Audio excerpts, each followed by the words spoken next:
I think one thing that's really helped us, especially over the last few years, is setting goals for yourselves as a couple, but then setting goals for your family. Okay, Because nice. then, right? So as a marriage, like you're a team. Your partner's your team. You want to be working towards the same goals. If you don't sit down and discuss those goals with each other, I might be going one way, she might be going the other, and then we're gonna get stuck in the middle doing nothing. Um, so that's one thing, and like I said, not just for ourselves, but for our family. Like we've got Mhm. goals of where we want to be. We kind of have like a 5-year goal plan, but like we're not obviously stuff happens, right? So we're willing to Right. pivot and change things, but like long term, we want to be working from home, doing things on our own, and be able to travel with our kids. My wife homeschools our boys, so like we're not tied down to anything. Mhm. Once I get kind of the online up and going a little bit more and make it that to a point where it's sustainable, it's like, all right, we want to travel and show the boys kind of the country and just get them out and get them those experiences. That's awesome.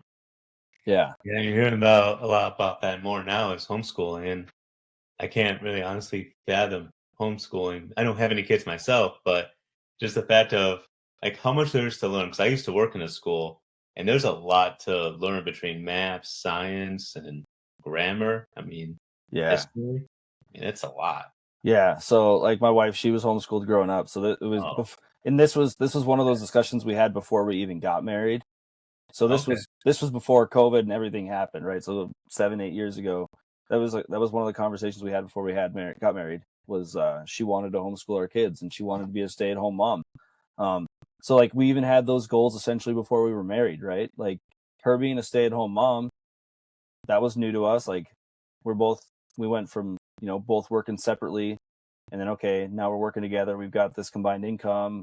All Mhm. right, now we're having a baby. Now how do we go from having two incomes back down to one? But like that Right. was a goal that we were intentional with. So it started with after we found out she was pregnant. Like we sold one of our cars. We went down to one vehicle. Wow. So like I said, like having those goals, it really helps you focus on that task at hand and kind of where you want to take your family and your relationship. Wow, that's incredible. So many people set goals, but they don't necessarily follow through on them. And to make that kind of sacrifice going from two cars to one car, especially when you have to go to work and it's like, it's just Yeah. three boys. Yep. Yeah. So since then we've gotten fortunate. Work let me use the vehicle for a while, Oh, and okay. then they ended up selling the vehicle to me for like $500. So I couldn't turn it down. It's like, yeah, I'll pay you $500 to have an extra car. It's just one that's going to get around town. It's nothing fancy. It's just a small little vibe. Um, but yeah, but I mean, even just being intentional with stuff like that. Like I said, we had those goals before we were married to Right.